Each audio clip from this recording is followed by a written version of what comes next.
Hello बच्चों, कैसे हैं आप सब। आज से हम अपना अकाउंट्स भी स्टार्ट करेंगे। अकाउंट्स के अंदर सबसे पहले जो आज मैं टॉपिक उठा रही हूँ वो है नोट फॉर प्रॉफिट ऑर्गेनाइजेशन की फाइनेंशियल स्टेटमेंट्स। ठीक है, इसके लिए बेटा ये जानना ज़रूरी है हमारे पास कि आखिर नोट फॉर प्रॉफिट ऑर्गेनाइजेशन क्या है। नोट फॉर प्रॉफिट ऑर्गेनाइजेशन बेटा वो ऑर्गेनाइजेशंस हैं जिसका मेन मोटिव प्रॉफिट अर्न करना नहीं है। इसका मेन मोटिव क्या होता है बेटा? लोगों को सर्विसेज देना, मेंबर्स को सर्विसेज देना, पब्लिक को सर्विसेज देना। इन ऑर्गेनाइजेशंस के अंदर हम hospitals, libraries, schools, religious institutions जैसे कि गुरुद्वारा, चर्च, इन सब को हम ले सकते हैं। अदर जो चैरिटेबल इंस्टीट्यूशंस हो गए, लिटरेरी सोसाइटीज़ हो गई, ये इसके अंदर आ जाएंगी। इनका प्राइमरी मोटिव बेटा सर्विसेज देना होता है। इनका प्राइमरी मोटिव कभी भी प्रॉफिट अर्न करना नहीं होता। जैसे कि जो एजुकेशनल सोसाइटीज़ स्कूल चला रही हैं, उनका मेन मोटिव लोगों को, बच्चों को एक लोअर मिनिमम रेट पे एजुकेशन प्रोवाइड करना है, ना कि उनके थ्रू प्रॉफिट अर्न करना। क्लियर बच्चों? जो मेन सोर्स ऑफ इनकम है इन ऑर्गेनाइजेशंस का, वो हमारे पास कहाँ से आता है बेटा? जो मेंबर सब्सक्रिप्शन देते हैं। बेटा सब्सक्रिप्शन क्या होता है? मेंबर कुछ एक पार्ट देते हैं इनकम का, या अपनी कुछ एक फिक्स्ड अमाउंट देते हैं उस ऑर्गेनाइजेशन को, उसे हम क्या कहते हैं? Subscription, donation, grant. ये हमारे पास क्या होती हैं बेटा? अलग अलग एक्टिविटीज़। एक तो ग्रांट, एक तो डोनेशन वो होती है जो स्पेसिफिकली किसी पर्पज़ के लिए दी जाए। ठीक है, एक डोनेशन होती है जो रिवेन्यू एक्सपेंडिचर्स को फुलफिल करने के लिए दी जाती है। क्लियर? हाँ, तो ये जो हमारे पास, दे में ऑल्सो अंडरटेक ट्रेडिंग एक्टिविटीज़, यानी कि ये कुछ एक टाइप की ट्रेडिंग एक्टिविटीज़ भी कर सकते हैं जिनसे इनको कुछ प्रॉफिट हो। लेकिन ये प्रॉफिट भी किसके लिए यूज़ किया जाएगा बेटा? लोगों को सर्विसेज देने के लिए, मेंबर्स को सर्विसेज देने के लिए। सबसे पहली बात तो ये प्रॉफिट के लिए काम नहीं करती, लेकिन कुछ एक ट्रेडिंग एक्टिविटीज़ कर भी सकती है प्रॉफिट के लिए, बट वो प्रॉफिट भी मेंबर्स के लिए ही यूटिलाइज होगा, उनके वेलफेयर के लिए यूटिलाइज होगा और सोसाइटी के वेलफेयर के लिए यूटिलाइज होगा। क्लियर बच्चों? कोई दिक्कत इसमें आप लोगों को? ये जो मैं बुक फॉलो कर रही हूँ बेटा, इसमें ये डी के गोयल की बुक है, आप लोग मार्केट से परचेज कर सकते हैं। नाउ द मेन एम जो है इन ऑर्गेनाइजेशन का, वो प्रॉफिट अर्न करना नहीं है, इसीलिए ये लोग ट्रेडिंग और प्रॉफिट एंड लॉस अकाउंट नहीं बनाते। ध्यान से सुनेंगे बच्चों, मैं दोबारा बताती हूँ। इन ऑर्गेनाइजेशंस का जो मेन एम है वो प्रॉफिट अर्न करना नहीं है, is not to earn profit. अब इनका मेन एम देखो बेटा, प्रॉफिट अर्न करना नहीं है। जब प्रॉफिट अर्न करना मेन एम ही नहीं है तो ये प्रॉफिट एंड लॉस अकाउंट क्यों बनाएंगे? इन्हें ज़रूरत ही नहीं है ना फिर प्रॉफिट एंड लॉस अकाउंट बनाने की। तो ये लोग प्रॉफिट एंड लॉस और ट्रेडिंग अकाउंट प्रिपेयर नहीं करते। बट देखो, कई सोसाइटीज़ बहुत बड़े लेवल पे काम कर रही हैं, तो इनको कुछ ना कुछ अकाउंट्स तो बनाने पड़ेंगे ना। कोई ना कोई अकाउंट तो इनके लिए ज़रूरी भी है, वरना ये पता कैसे चलेगा कि क्या रिसिप्ट है, क्या पेमेंट है, ये लोग कहाँ खर्चा कर रहे हैं, कहाँ से पैसा आया, और क्या इनके पास आज के टाइम में एसेट्स पड़ी हैं, क्या लायबिलिटीज़ हैं। तो ये लोग क्या बनाएंगे बेटा? ये लोग रिसिप्ट एंड पेमेंट अकाउंट बनाएंगे और साथ ही साथ एक इनकम एंड एक्सपेंडिचर अकाउंट बनाएंगे। ठीक है बेटा, ये प्रॉफिट एंड लॉस की जगह क्या बनाएंगे? इनकम एंड एक्सपेंडिचर अकाउंट, ताकि इन्हें पता चल जाए कि इनकी इनकम कितनी है और इनके एक्सपेंडिचर कितने हैं। क्लियर बच्चों? ये जो इनकम एंड एक्सपेंडिचर अकाउंट है, ये एक तरीके से उसी के ही तरह होता है बेटा, P&L अकाउंट के, बट थोड़ा सा इसको एक लैंग्वेज चेंज कर दी गई है, इनकम एंड एक्सपेंडिचर, क्योंकि इनका मोटिव प्रॉफिट नहीं है, इसलिए हम प्रॉफिट एंड लॉस अकाउंट नहीं बनाते। Clear? Next one, main features और characteristics of not for profit organisation. इनके मेन फीचर क्या है और कैरेक्टरिस्टिक्स क्या है? बेटा फीचर्स और कैरेक्टरिस्टिक्स का मतलब क्या है? विशेषताएं। नॉट फॉर प्रॉफिट ऑर्गेनाइजेशन की क्या विशेषताएं हैं? सबसे पहले तो बेटा इनका जो मेन एम है वो क्या है? इनका मेन एम सर्विस प्रोवाइड करना है, इनका मेन एम प्रॉफिट नहीं है। क्लियर? इसमें हमारे पास कौन कौन सी, मैंने अभी बताया आप लोगों को, education, health care, sports, entertainment, ये सब आ जाएंगे। और कौन से थे इसके अंदर हमारे पास? जो रिलीजियस ट्रस्ट वगैरह थे वो सब आ जाएंगे। क्लियर? आगे फॉर्म। फॉर्म यानी कि किस तरीके से ये लोग, किस फॉर्म में इनको बनाया जाता है। जैसे कि चैरिटेबल ट्रस्ट है, सोसाइटीज़ हैं, ये इस फॉर्म के अंदर बनाई जाती हैं। ठीक है? सेपरेट एंटिटी, देखो बेटा जैसे हमने बिजनेस में पढ़ा था कि बिजनेस एक सेपरेट एंटिटी कंसेप्ट है, पढ़ा था ना हमने। बिजनेस एक सेपरेट एंटिटी कंसेप्ट है, जहाँ पर क्या है, बिजनेस और बिजनेसमैन दोनों को अलग अलग एक सेपरेट एंटिटी के तौर पे कंसीडर करते हैं। उसी तरह ये जो नॉट फॉर प्रॉफिट ऑर्गेनाइजेशन है ना, इसको भी हम एक सेपरेट एंटिटी की तरह ट्रीट करेंगे। यानी बिजनेस के अंदर बिजनेस और बिजनेसमैन दोनों अलग अलग होते थे हमारे पास, तो इसके अंदर हमारे पास क्या अलग होगी बेटा, सोसाइटी। ठीक है, ये जो भी organisation not for profit organisation जो भी हो वो और उसके मेंबर दोनों ही क्या होंगे, सेपरेट सेपरेट एंटिटीज होंगे। क्लियर एवरीवन, कोई प्रॉब्लम? ठीक है, आगे। हाँ, एक बात और, जैसे कि बिजनेस के अंदर क्या होता था बेटा कि नया कोई भी पार्टनर आए, पार्टनरशिप फर्म में हमने पढ़ा था ना, नया पार्टनर आए या पुराना पार्टनर चला जाए, फर्म चलती रहेगी, फर्म की सेहत पर कोई असर नहीं होता।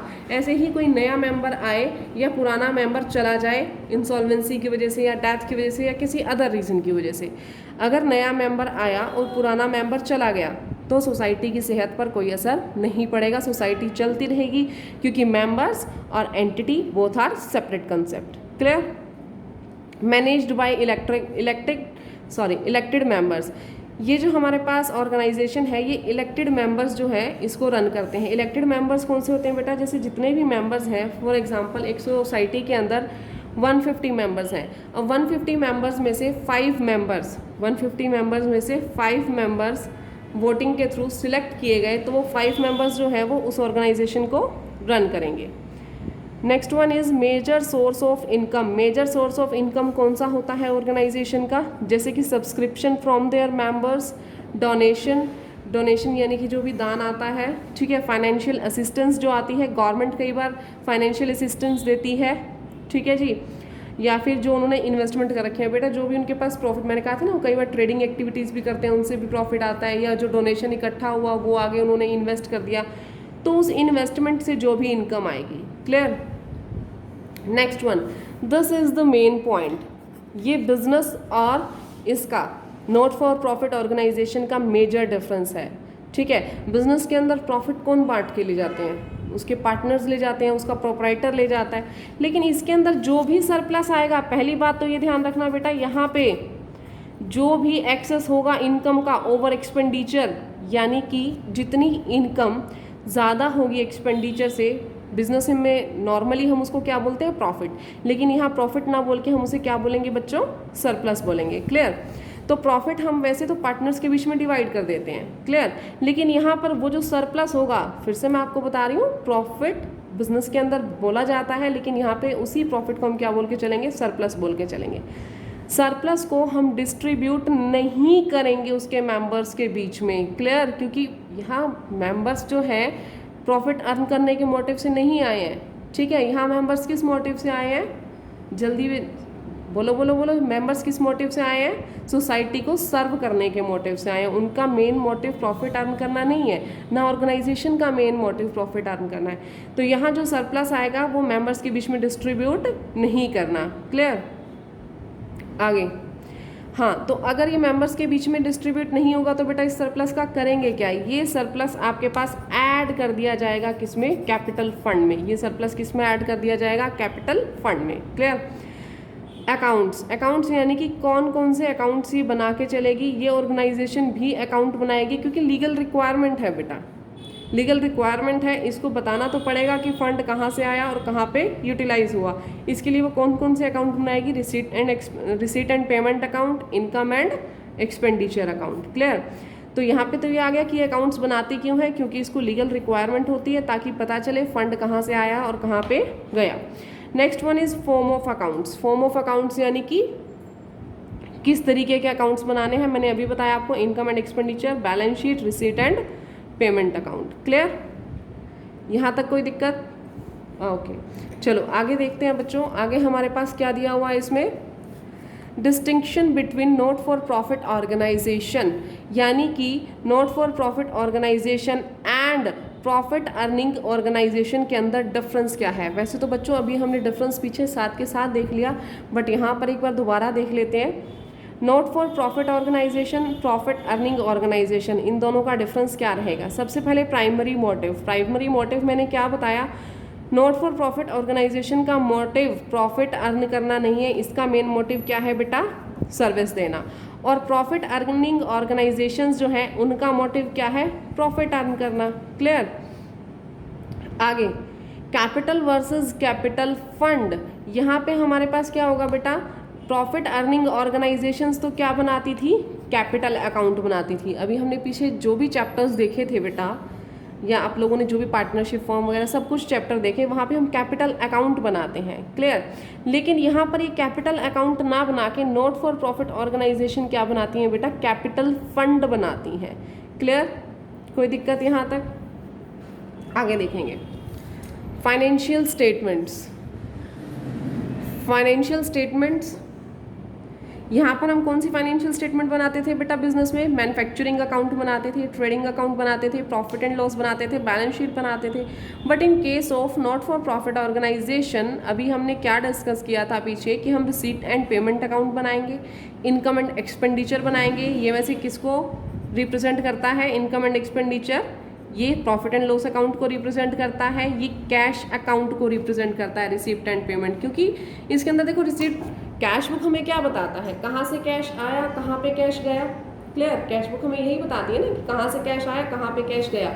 रिसीट एंड पेमेंट अकाउंट भी हमें यही बताता है कहाँ से कैश आया और कहाँ पर कैश गया। Clear. Income and expenditure account मैंने अभी बताया प्रॉफिट एंड लॉस को रिप्रेजेंट करेगा, और बैलेंस शीट का तो वही ट्रीटमेंट है कि कितनी एसेट हमारे पास है, कितनी लायबिलिटीज हमारे पास है।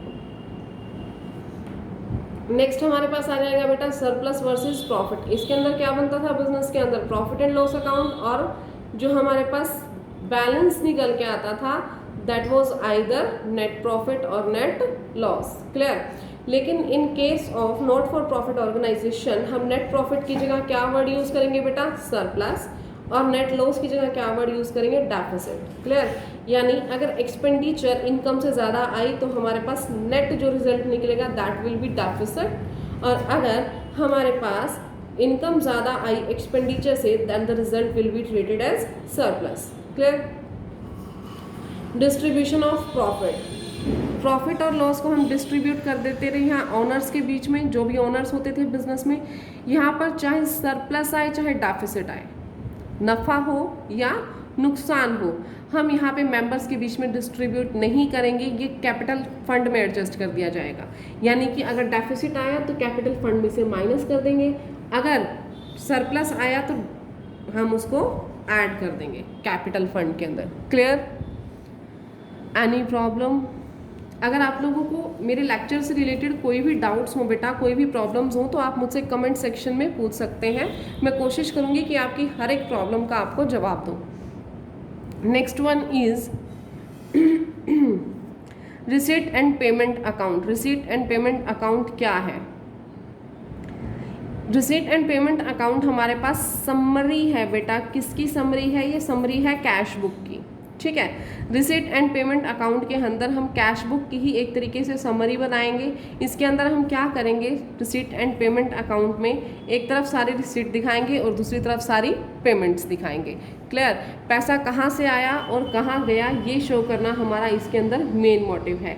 अच्छा, एक बात और ध्यान रखिएगा बच्चों, पैसा इस ईयर से रिलेटेड आया हो, पिछले ईयर से रिलेटेड आया हो या नेक्स्ट ईयर से रिलेटेड आया हो, हमारा कोई मतलब नहीं है, सिर्फ आया होना चाहिए। पैसा किसी भी तरीके का आया हो, मैं फिर से बता रही हूँ, एडवांस मनी आई हो या पास्ट से रिलेटेड कोई पैसा आया हो, हम उसे रिसिप्ट अकाउंट में दिखाएंगे।